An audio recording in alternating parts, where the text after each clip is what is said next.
deployment of the drogue and main parachutes, and finally splashdown. Dragon is targeted to splash down off the coast of Florida on Tuesday, March 18th at approximately 2:57 p.m. Pacific, 5:57 p.m. Eastern, where it will be picked up by the SpaceX recovery vessel Megan, and our recovery teams will help to egress or exit the crew from the Dragon spacecraft.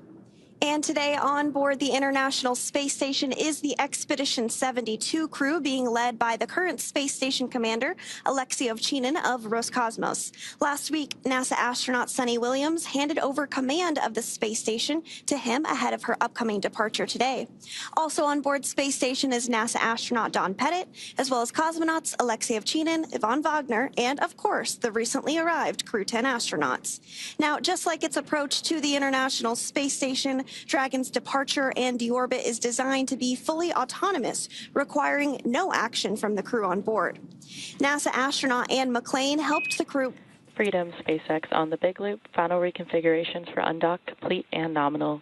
Houston and Hawthorne teams have pulled go for undock sequence start at 0500 Zulu. I'm looking for you to confirm visors down and crew are ready for undock and departure at the planned time.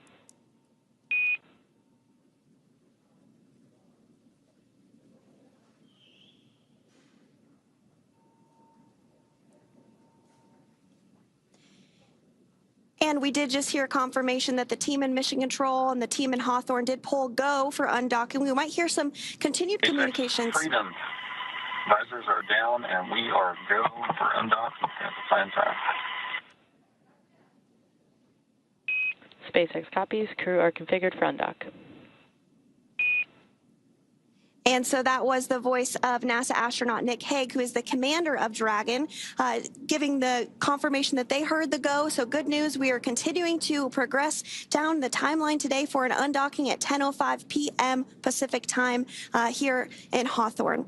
Now, Mission Control in both Houston and Hawthorne will be backing them up today as we step through undocking.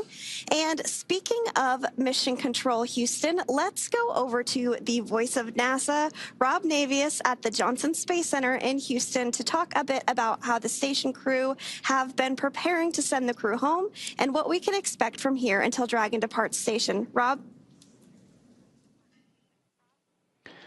Well, thank you, Sandra. It's been a busy morning so far. About 2 hours ago, the 4 departing Crew 9 crew members did gather in the Harmony module right at the passageway through International Docking Adapter number 2, which connects Harmony with the Dragon Freedom. They had a final opportunity to say goodbye to one another, a final opportunity for the remaining crew members on the station, members of the Expedition 72 crew, to take photographs. As you see there, Suni Williams and Butch Wilmore were already suited up in their SpaceX entry suits. Once that was completed and the crew floated back into Freedom, Nick Hague and Alexander Gorbunov also suited up. Now, just for the statistic freaks out there, we can tell you that Williams and Wilmore, whose mission, of course, was extended. They launched back on June 5th aboard the Boeing Starliner spacecraft. Last August, NASA decided to bring them home on the Dragon Freedom spacecraft with Crew 9. They will come home with a splashdown on Tuesday afternoon with 286 days in space, a mission encompassing 4,576 orbits of the Earth and 121.3 million miles. But just to put it into context, not the longest single space flights in U.S. history. That distinction belongs to Frank Rubio, who remained on the station for 371 days when his Soyuz spacecraft experienced a coolant leak. He's followed on the list by Mark Vande Hei with 355 days, Scott Kelly with 340, Christina Cook with 328, and Peggy Whitson with 289 days in space. So although Williams and Wilmore have in fact had an extended mission, it's not a record-breaking mission. As we stand by for the final procedures to be encompassed here in Mission Control, you're looking at Flight Director Marcos Flores, who is the lead Crew 9 flight director here. To his right is spacecraft communicator Tess Caswell, who will be talking directly to the crew during the undocking phase and during the time that Dragon moves toward the approach ellipsoid, that mythical line in the sand where we complete integrated operations and turn over everything to the folks in Hawthorne to bring Crew 9 home for its splashdown in the Gulf of America on Tuesday afternoon. With that, we'll turn it back to you guys in Hawthorne and stand by for undocking. Thanks so much, Rob. Thanks so much, Rob. So as you mentioned, we are standing by for separation, which is set to take place here in a little bit more than 10 minutes. We are tracking a 10:05 p.m. Pacific time, 1:05 a.m. Eastern time departure from the space station. And as we mentioned earlier, just like during its approach to the International Space Station, Dragon's departure and deorbit is designed to be fully autonomous, requiring no action from the crew on board. Departure is typically faster and a little bit easier since the crew won't have to stop at any waypoints like we see when a spacecraft arrives to the space station.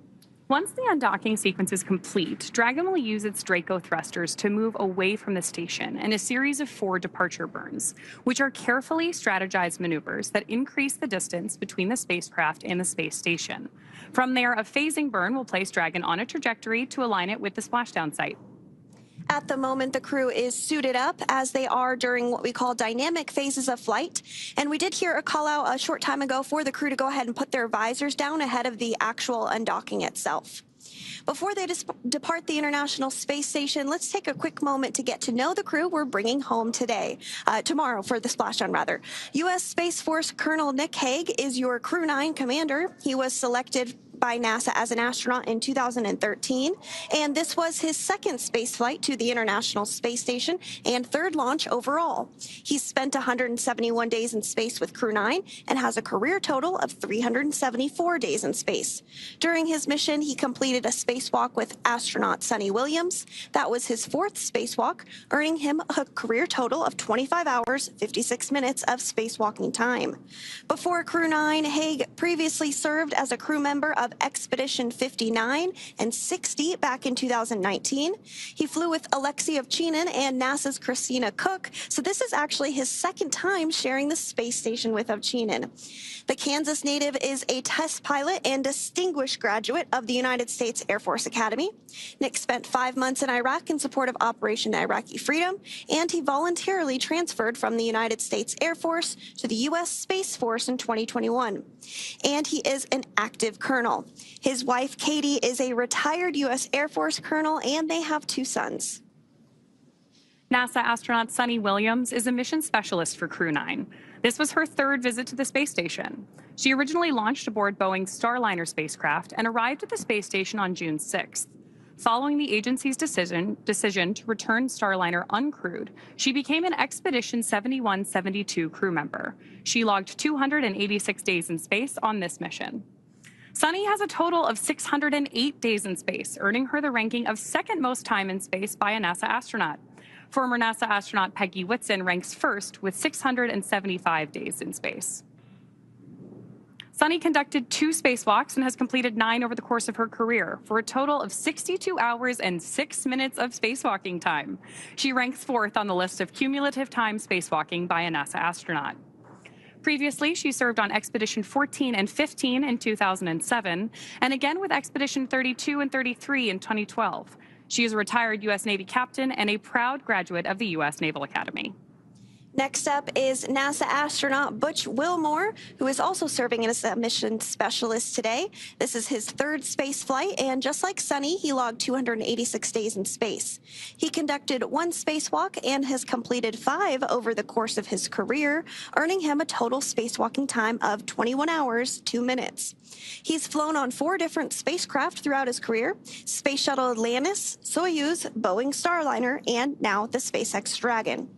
Previously, the Mount Juliet, Tennessee native served on STS-129 in 2009 and Expedition 41 and 42 from 2014 to 2015. Wilmore is also a retired captain in the U.S. Navy. Alexander Gorbanov is the 3rd mission specialist serving on today's mission. Crew 9 was his 1st spaceflight to the space station, earning him a total of 171 days in space over the course of his career. Gorbanov, along with Nick Hague, saw the arrival of 4 visiting vehicles and saw the departure of 4 as well. The duo orbited the Earth more than 2,700 times. Before his cosmonaut selection in 2018, Gorbanov worked as an engineer for a rocket space corporation and helped support cargo spacecraft launches from the Baikonur Cosmodrome. There is an amazing amount of diversity and experience behind the crew coming home today. Yes, absolutely. And so we are targeting undocking today at 10:05 p.m. Pacific, just a few minutes here from now. There will be an undock command that is sent first. That is expected at 10 p.m. Pacific time. And then it'll take a few minutes for us to actually see the physical separation and everything. But we are getting views right now of Dragon Freedom. What you see on that black portion of your screen there is some of the solar rays that help collect power for the spacecraft. That will remain intact during the phasing, which is about 17 hours for this particular flight. But before splashdown tomorrow afternoon, which we are targeting at 2:57 p.m. Pacific, that portion of Dragon will actually be jettisoned. So it'll just be the white portion that we'll see splashdown. But we're not quite there yet. First, we need to have the spacecraft undock. So again, targeting undock at 10:05 p.m. Pacific time this evening. That's absolutely right, Sandra. So right now what we're doing on board Dragon is preparing for that undocking sequence to be commanded. Undocking from the space station basically involves separating the umbilicals and those attachment hooks that we use to dock Dragon to the space station. So we're effectively doing what we did during the docking procedure here, but in reverse. All of that in preparation for splashdown tomorrow. Freedom, SpaceX on the Big Loop, undock sequence commanded. And right on schedule, we've got confirmation of that undocking sequence command. Freedom copies.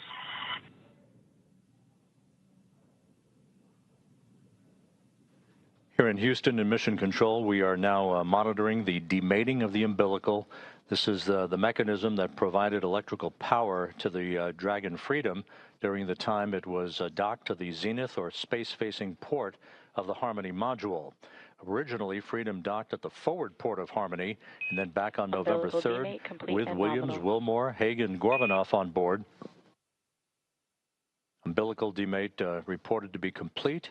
As we stand by for the initiation of the opening of the hooks, 2 gangs of hooks, 12 hooks in all, holding Dragon to the docking port on the zenith side of Harmony. Again, Harmony was the port of call for Freedom initially when it arrived back in September. The forward port itself, it experienced a relocation maneuver with Haig, Gorbanoff, Williams, and Wilmore on board back on November 3rd to move from the forward port to the zenith port, a short spin around the block to reposition that spacecraft where it has been mated and docked to the International Space Station since last November. 3.5 minutes away from physical separation.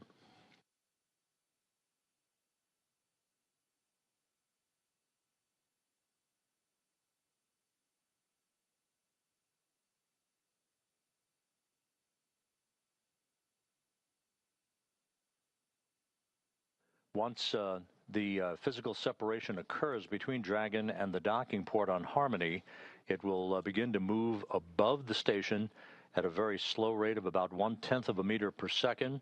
Then we'll move behind the station. A series of departure burns will then put it on a trajectory to carry it below the station and on its way to a safe distance away from the International Space Station for its deorbit burn that will occur at 4:11 p.m. Central Time, 5:11 p.m. Eastern Time on Tuesday afternoon to begin the final leg of the ride home for Williams, Wilmore, Haig, and Gorbanoff.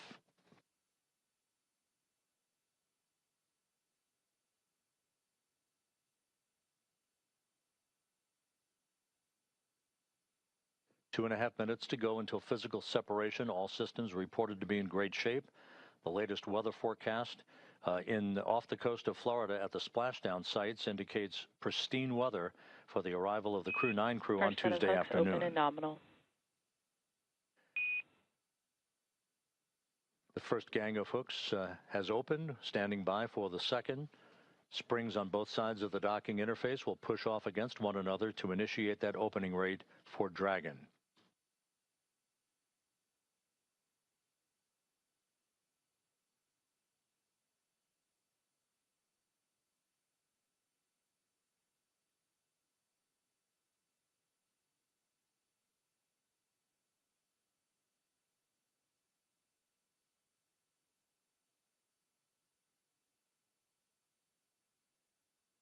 "90 seconds till physical separation.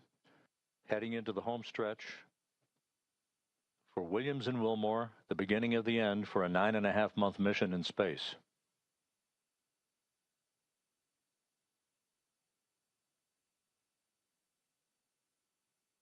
The interface between Dragon and the International Docking Adapter no longer sealed.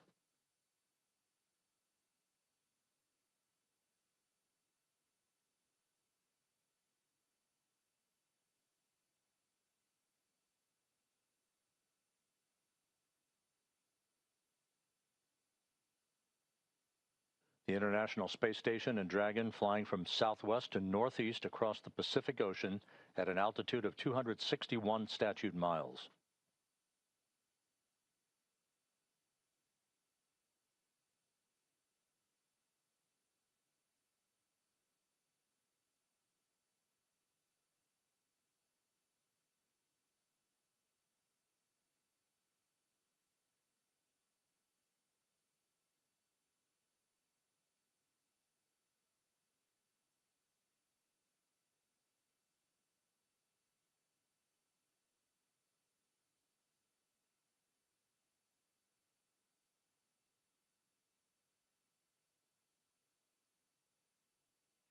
All hooks open.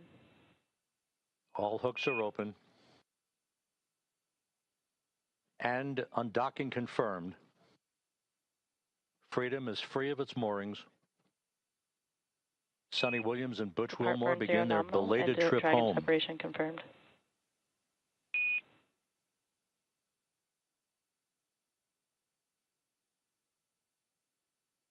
Undocking occurring right on time at 12:05 a.m. Central Time, 1:05 a.m. Eastern Time.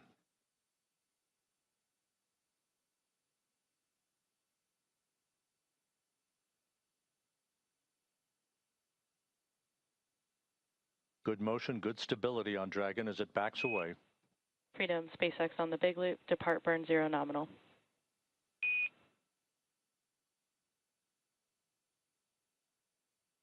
Good opening rate reported by the visiting vehicle officer.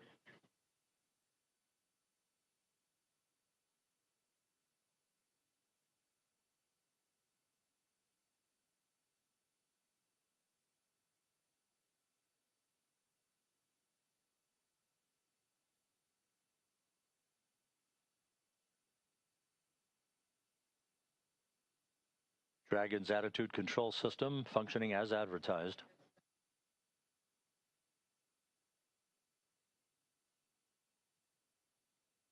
Peace and freedom on the big loop.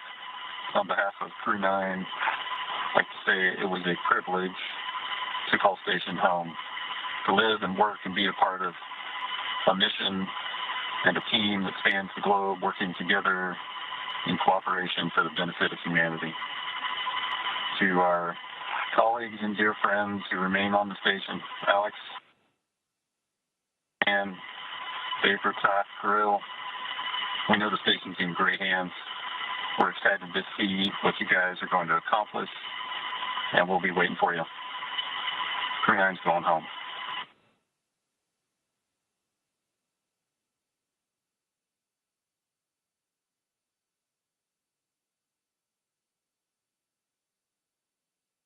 Houston Station on the big loop. Step 2, ISS thrusters are verified enabled.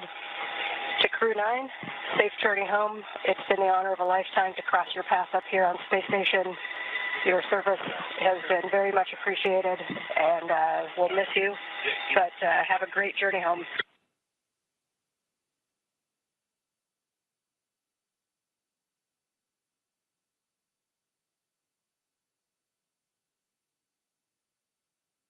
And this is back. I wish we could spend more time with you guys, but many people who love you and whom you love are waiting for you. So safe travel, Godspeed.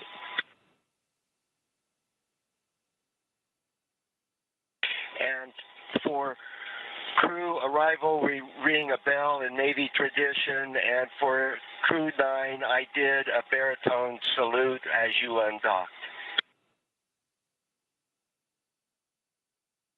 Love you guys.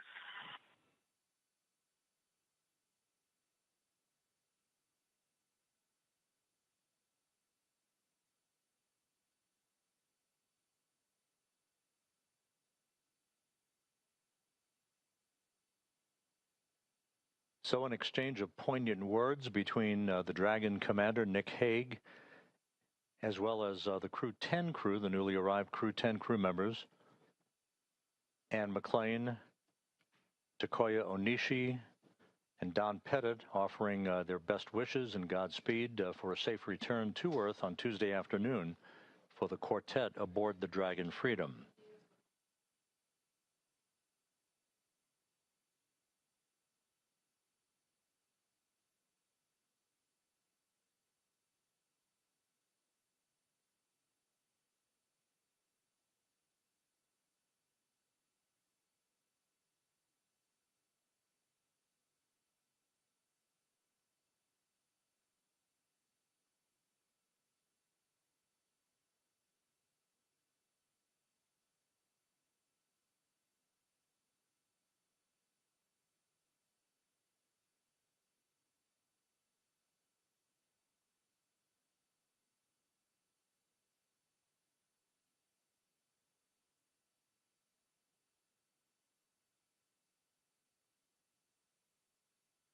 Dragon continues an opening rate away from the zenith port of the Harmony module of the International Space Station, undocking occurring just about 5 minutes ago at 12:05 a.m. Central Time, 1:05 a.m. Eastern Time. Now, coming up here in the next minute or so will be the spacecraft's exit from what is called the keep-out sphere. That is the first imaginary line between the space station and the departure corridor for the Dragon itself. That will be followed by Dragon maneuvering to a Sun communications pointing orientation and to enable better communications between the tracking and data relay satellite system and Dragon's communications capability itself. The approach ellipsoid exit, that basically is the end of integrated operations, where Dragon will cross that imaginary line to move beyond the neighborhood of the station, as it were, is scheduled about 14 minutes from now.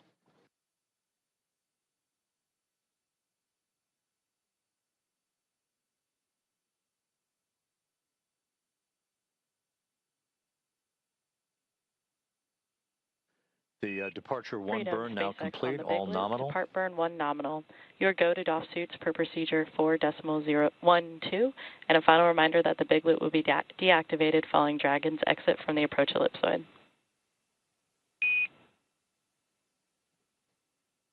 Copy.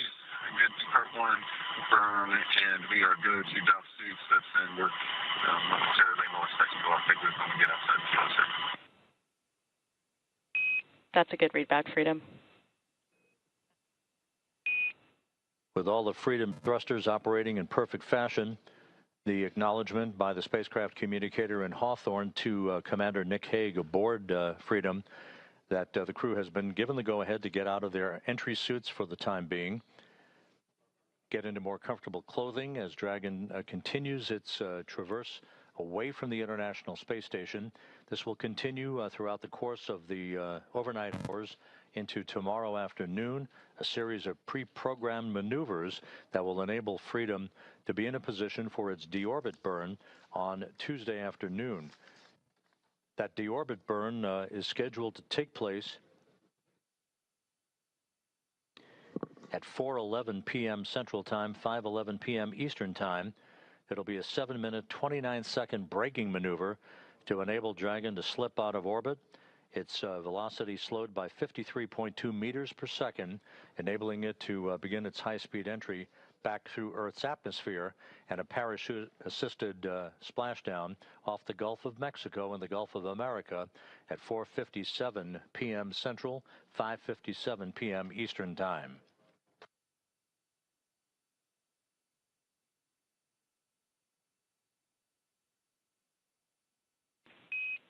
Station and Houston, on the big loop, Dragon has exited the keep-out sphere.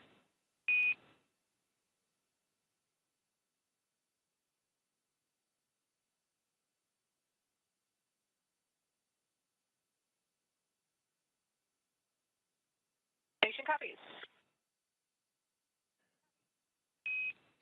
Freedom, And SpaceX on the big McLean loop. Dragon has acknowledging exited the approach ellipsoid and is on a 24-hour safe free drift path. Configure comm for Dragon to ground in preparation for big loop deactivation.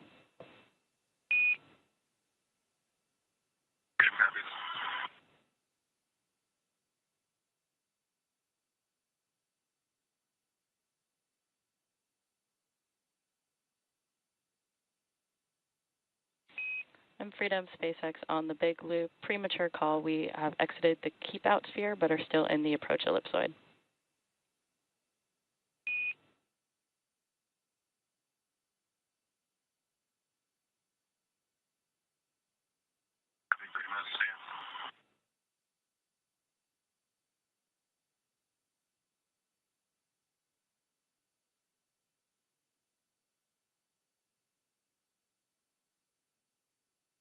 SpaceX Freedom, come check on the hidden light. Freedom, we have you loud and clear. How us?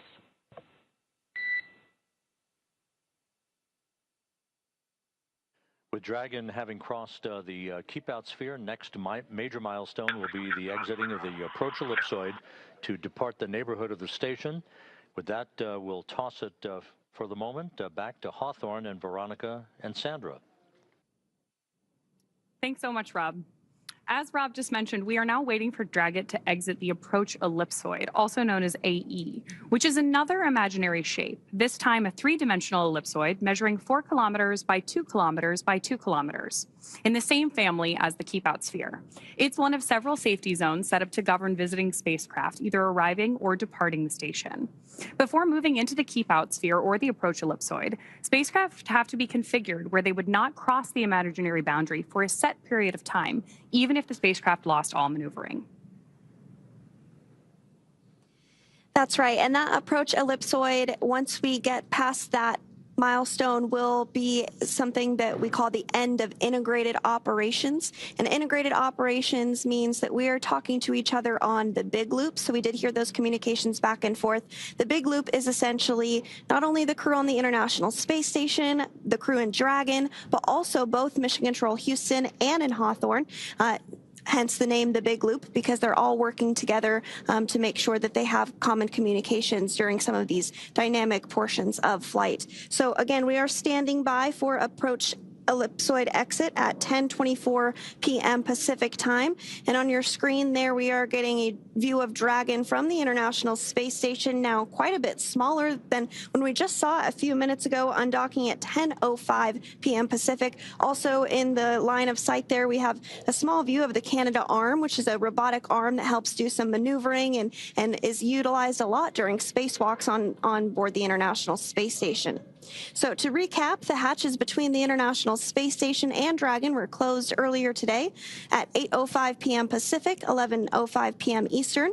Since then, the crew has settled in and is working to take off their spacesuits for their 17-hour journey back to Earth. The joint NASA and SpaceX teams did, of course, pull go to proceed with undocking, and that undocking command was then sent at 10 p.m. Pacific, followed by umbilical retraction and hooks opening, with physical separation taking place at 10:05 p.m. Pacific, as the space station and Dragon were traveling 261 statute miles off the coast of Guam over the Pacific Ocean. Dragon then completed 2 of 4 departure burns and has exited the keep-out sphere, and we are now just minutes away from Dragon crossing the approach ellipsoid to set the spacecraft and Crew 9 up for their path back to Earth. Again, Dragon is targeting to splash down off the coast of Florida in the Gulf at 2:57 p.m. Pacific, 5:57 p.m. Eastern on Tuesday, March 18th, marking the completion of a long-duration science and research mission.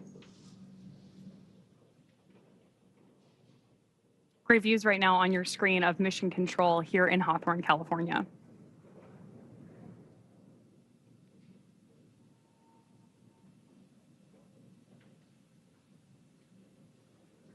It looks like we're starting to get maybe some views there of Dragon as well.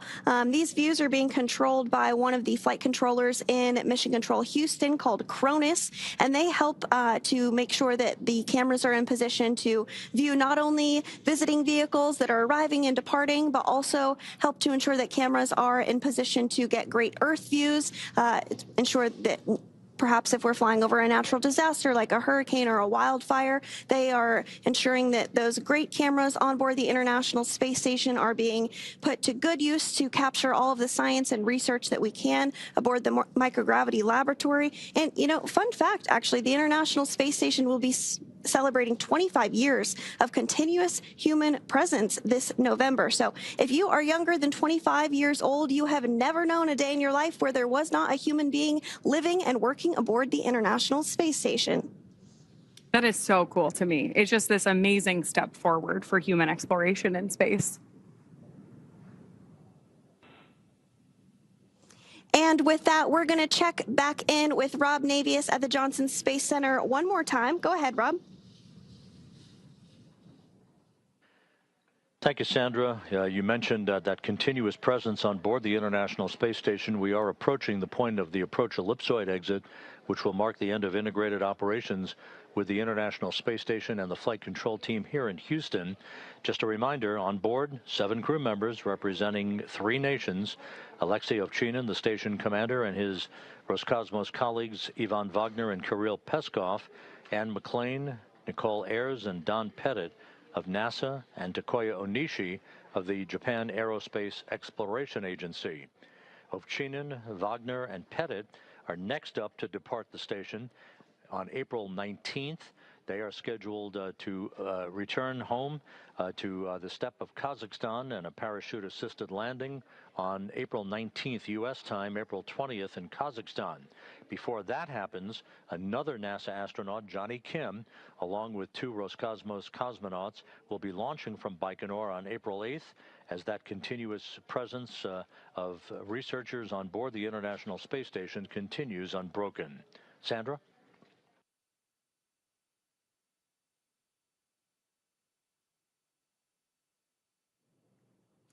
And thank you so much, Rob, for that update. We really appreciate you joining us here as you spent your evening in Mission Control Houston. Again, we are continuing to get these views following Dragon's undocking from the International Space Station at 10:05 p.m. Pacific time. That sets us up for a splashdown tomorrow afternoon at 2:57 p.m. Pacific time off the coast of Florida. And so we did mention that the crew was busy with a lot of science and research investigations during their time on board the International Space Station. That really is the whole point of the International Space Station, is to conduct science and research investigations, eventually leading to longer duration missions to the moon and then on to Mars.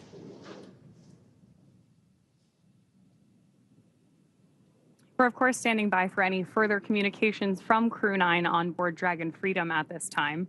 But it's a great opportunity for us to comment on some of the amazing science that Crew 9 conducted while they were on board the station. In total, Crew 9 completed more than 150 experiments, conducting over 900 hours of research. Following their splashdown tomorrow, some of those time-sensitive experiments will be among the first offloaded off the capsule and then returned to various research facilities across the country so that the science can continue. And in addition to that science, they also completed a few spacewalks, one of which was to actually swab the outside of the International Space Station for microorganisms to see if anything might potentially be able to survive the harsh environment of space, which is pretty interesting. Another one was a spacewalk to remove a radio frequency group, or the RFG. NASA astronaut Suni Williams was able to successfully remove that, which was a big milestone for NASA. And as you mentioned, over 530 hours specifically dedicated to NASA science between NASA astronauts Butch, Wilmore, and Suni Williams. So that just goes to show the great use that the microgravity lab has for science and research on the ground. I still can't get over that fact that you shared that it has been almost 25 years of continuous operation on board the ISS. That's amazing. Yes, over 270 Station people. on 2 for PMA 3 closeout photos. Go ahead, Ann. I just downlinked a card with all of the PMA 3 and IDA and Dragon Hatch photos, as well as Crew 9 departure. Those are on SSC 17. Copy, 1-7. And just want to clarify, also on 17, I did a whole series of kind of inspection documentation photos before departure, and then a series after departure per the instructions. So 2 different folders with before and after photos. We copy.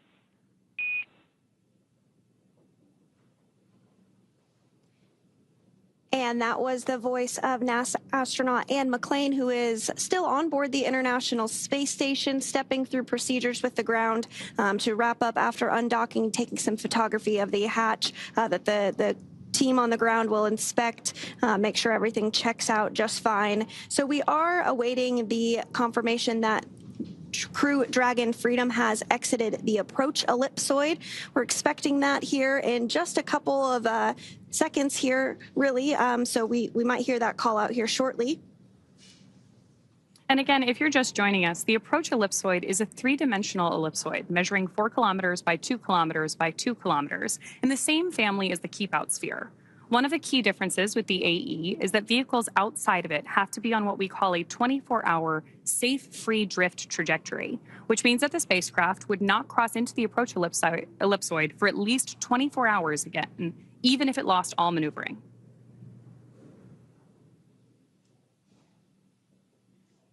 That's exactly right. So we'll continue to stand by for that. Now, you may be wondering, what will the crew be doing during their 17-hour phasing?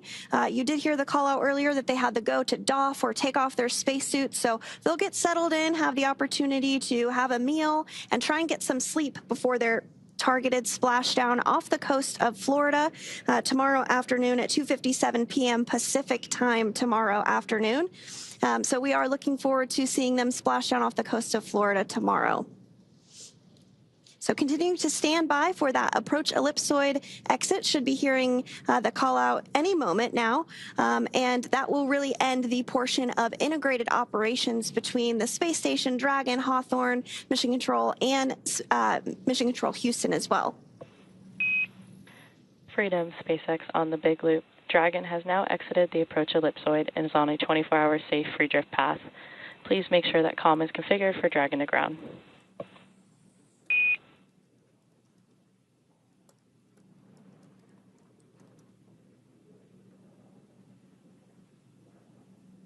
And SpaceX Freedom on Dragon to ground. Understand we're out the approach ellipsoid, 24-hour free.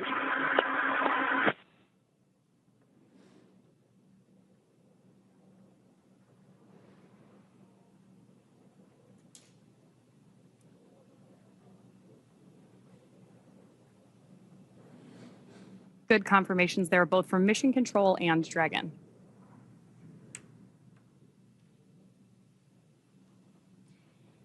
And again, we did hear confirmation that Dragon Freedom has now exited the approach ellipsoid, or AE, which is that imaginary shape that's three-dimensional ellipsoid measuring 4 kilometers by 2 kilometers by 2 kilometers in the same family as the keep-out sphere.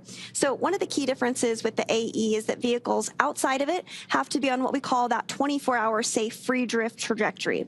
This means that the spacecraft would not cross into the approach ellipsoid for at least 24 hours, again, even if it lost all maneuvering. With that, Crew 9 has officially departed the International Space Station. As Sandra mentioned, it will take them about 17 hours until they make their way back to Earth. So the crew is currently settling, as Sandra mentioned, for a little bit of dinner, or maybe get their suits off before they take some time to rest before returning to Earth. Dragon is, of course, targeted to splash down off the coast of Florida tomorrow at 5:57 p.m. Eastern, 2:57 p.m. Pacific on March 18th, followed by the crew getting picked up at sea by a SpaceX recovery vessel. As they rest up, our teams here will continue to keep an eye on the weather to ensure a safe return for Dragon and our Crew 9 astronauts. And though our coverage here in Hawthorne today is wrapping up for now, we will turn it over to the NASA team in Houston to take us through the next phases of the Crew 9 mission. Our friends at the Johnson Space Center will provide continuous live audio-only coverage along Crew 9's journey home until we rejoin tomorrow. You can find the audio-only link by visiting nasa.gov/live and clicking the mission audio link, or by searching for NASA Mission Audio Live Feed on YouTube at go.nasa.gov/live-ISS. Meanwhile, we'll rejoin you for live visual coverage starting roughly 1 hour prior to splashdown at 1:45 p.m. Pacific. As always, you can find mission updates on X at NASA, at SpaceX, and on the web at nasa.gov. Thanks so much for watching. We'll see you and our Crew 9 astronauts soon.